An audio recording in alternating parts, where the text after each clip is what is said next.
So welcome to this video. We've got a lot of online multiplayer racing happening at the moment in rFactor 2, and there's been a lot of conversation about blue flag scenarios, and because of course the pace is varying a lot between the top people and between the sort of the newer players. So I had to do a lot of being lapped a couple of days ago because I started from pit lane, and a driver on the grid had a problem and I sit there forever. And by the time I got going, I started and I ignored a red light at the end of pit lane, so I consequently got a drive through. So I had to let about the top 6 guys through because they were virtually on me by the time I'd left pit lane, and this started about lap 5 with the leader. I've been watching them coming through my relative. I can see that the lead car has a big gap between him and second and third, so that makes life pretty easy. So I'm constantly monitoring his position. I'm in 25th place, about to be lapped, and I'm keeping an eye on him, and I want to do stuff by the time he's within about a second of me. I don't want to be too big in his view for very long, but by the same token he's probably lapping about 2 seconds a lap quicker than me, so he's not going to catch me in half a lap or even a second. So I'm driving as smoothly and as quick as I can, try not to make any mistakes, and that's where I decide to just pull over and let him through. This is my view. Now the key thing I want to get across here is you've got to do this stuff in an acceleration zone. When you are on the brakes, what can you do differently? Whereas here I can lift off, I can change lines, I can pull over, but the key thing is to do it well before he's on your gearbox.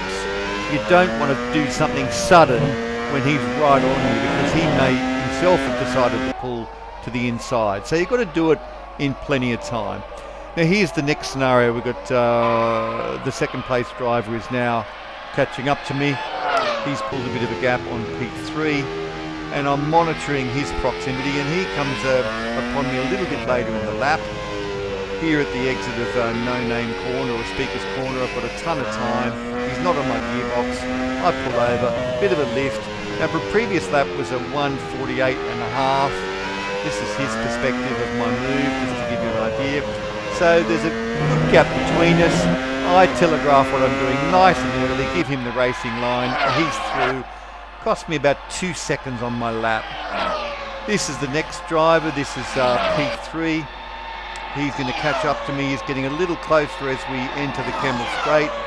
So before he's on my gearbox, when we've got a good second and a half or so gap, I draw to the right. Here's his perspective on the move. No surprises, there's a nice gap between us. I pull over before I lift and stay well clear of him. So all good. Now this next one's get a little bit trickier because these guys are much quicker than me into the bus stop.